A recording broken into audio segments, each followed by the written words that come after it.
I've literally got chocolate on my fingers because I've just made cookies and I may have eaten 4 of them before filming this video and now I feel completely sick, but that's fine, we're going with it anyway.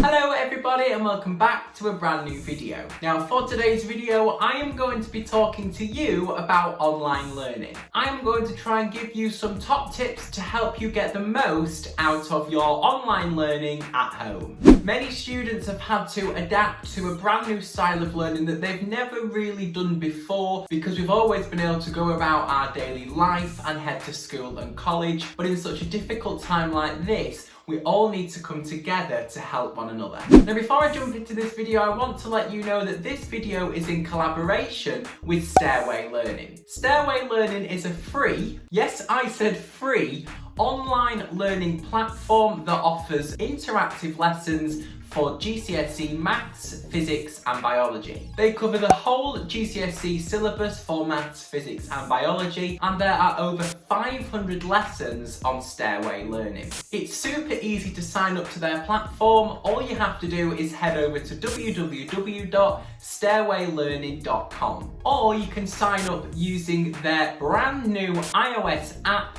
which is available on the App Store. I'll leave links to both of those in the description down below. When you're signing up, all you need to do is fill in a few details, including what exam board you're sitting, your email, your name, and to create a password for your account. And then you can get learning straight away. You can pick from more than 500 lessons on their platform, and when you start a lesson, you'll be greeted with some information cue cards which summarises what you're learning, and then you'll be taken to some quick fire revision questions that are either a drag and drop style or a multiple choice question. Stairway Learning helps you to build your confidence because you get instant feedback which will allow you to improve in your revision, and each time you finish a lesson you give an experience points. And you can build your experience points up by doing more lessons on Stairway Learning, and that should hopefully keep you motivated and on top of your studies. And all of that is free over on stairwaylearning.com, so please take advantage of this whilst you are online learning at home. Now let's jump into today's video.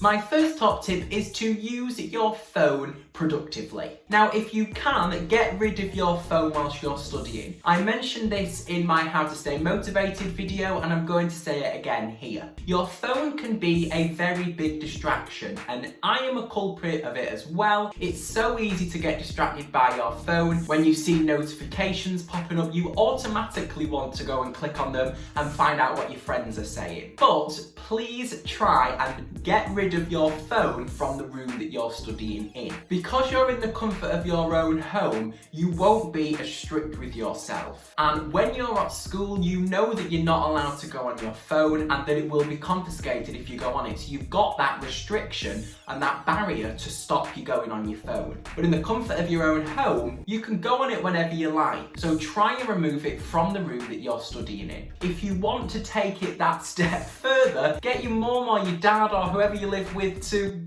confiscate it. Put it in the kitchen cupboard, somewhere where you can't reach.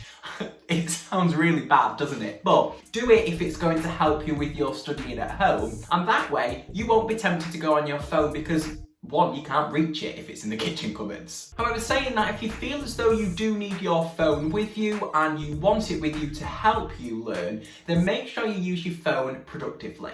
Take advantage of the screen time which is in settings on an Apple device. Screen time basically blocks you from going on certain apps at certain times in the day and if you've been on it for a certain amount of time. For example, if you're doing some maths revision and you don't want to be scrolling through Instagram, you can block yourself from going on Instagram. You can set a time limit. So for example, if you want to be on Instagram for 2 hours maximum that day, you can set that in the settings. And then when you reach 2 hours, it will block you from going on Instagram. It will say you have reached the time limit and you can either press OK or you can press ignore limit. Now if you press ignore limit, you will then be sent to Instagram and you'll sort of feel guilty inside because you've sort of cheated yourself. And I'm not gonna lie, I have it on my phone and I have pressed ignore limit a few times as well. But when you're studying, try to not ignore the limit so that you can be as productive as possible and not get distracted by your phone. My next top tip to help you online learn and to stay motivated at home whilst you're learning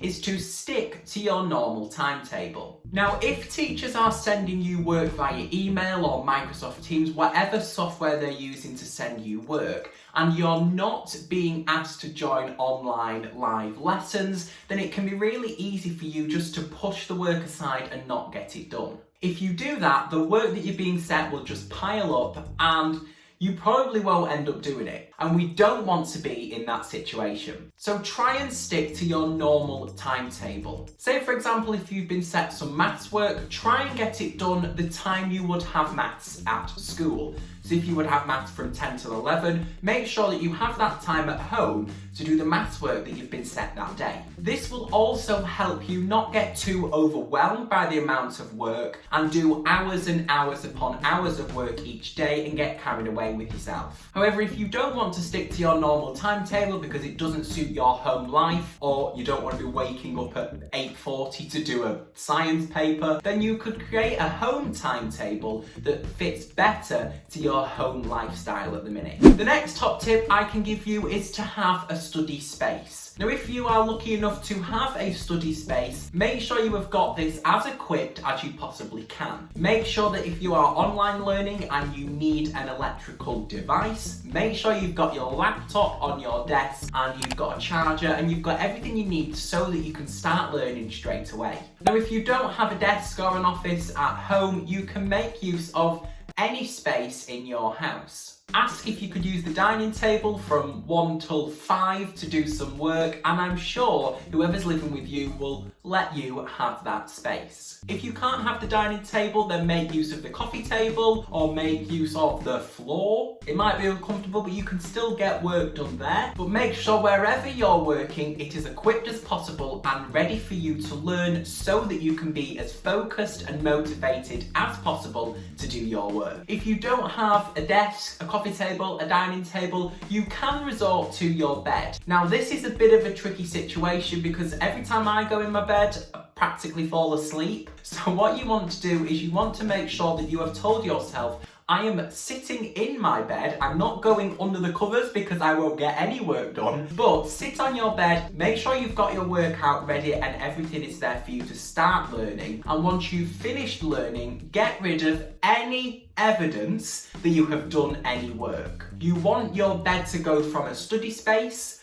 right back to a relaxing space. And if you've been doing work on a laptop, for example, get rid of all of your software that you do your work on, open Netflix if you've got it, and sit back and relax. That way your body knows this time you are working and this time you are studying. Hopefully that makes sense. My next top tip is to take regular breaks. This nicely ties in with following your normal timetable, but make sure you take breaks when your timetable tells you to take breaks. When you take your break, physically move yourself out of your study space. So if you're in an office, go out of your office, or if you're in your bedroom or at the dining table, move away from that space. And if you have a garden, go out to your garden, do 5 laps of the garden. If you don't want to do 5, you could do 2. If you don't want to do 2, you could do 1, or you could just sit in your garden, but make sure you physically get away from where you're working. Try not to go on your phone in the study breaks, because if you're online learning, you will be looking at a screen and then you're moving to looking at another screen on your phone, and in your break, you want to give your eyes a little rest. Just make sure that there is a big difference between your breaks and your studying. My last top tip is please ask questions and don't be afraid to ask them. Now, when you're in your school or college and you're in the classroom, it's easy just to put your hand up and ask a question. But when you're online learning, it might seem a little bit more daunting and you think, what's the reaction of the teacher going to be if I speak and ask a question or type and ask a question? I should hope that your teachers have given you some sort of contact, whether that be an email or a software that you can contact them like Microsoft Teams. If they've not, not, then get in contact with school because they really should have done to keep you as supported as possible. But make sure you use this contact effectively. Don't be afraid to ask questions. If you're on an online lesson, then if it was me, I don't have to do online lessons, but if I was, I would be firing away questions as soon as I didn't understand something. That way you're not left in your home thinking, I have no idea what's going on and the teacher is just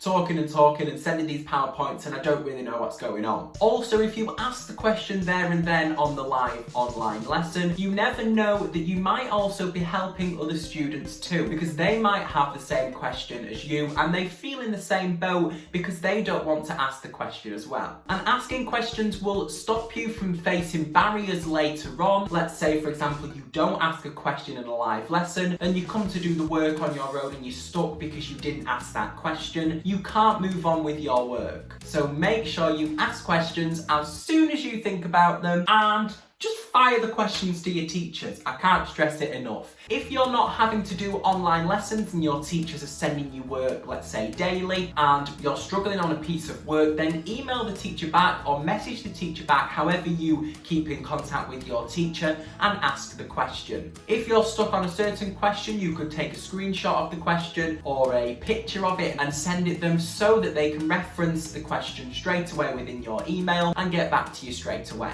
I should hope every teacher does get back to you, and I understand that they're very, very busy at the minute with sorting out exams and their home life and staying safe and also providing online lessons. But if they haven't replied in a few days, don't be afraid to ask again or send another email and just say, "Hi sir, have you got my previous email? Thank you." That's what I'd put anyway, but just make sure you ask again because they may have missed the email. So that's all the tips I have for today's video. I really, really, really hope that you are doing okay at home and that your online learning and home learning is going well. If this video helped you and you enjoyed, please think about giving a big thumbs up. Even if it didn't help you, just give it a thumbs up anyway because it helps me out. Don't forget to check out the fantastic Stairway Learning for free online interactive lessons in maths, physics and biology. Thank you again to Stairway Learning for collaborating with me on this video. Please let me know if you have any questions in the comments down below because I'm going to do my best to reply to every single comment. Thank you so much for watching this video. Stay safe, stay home, and I'll see you in the next one. Bye!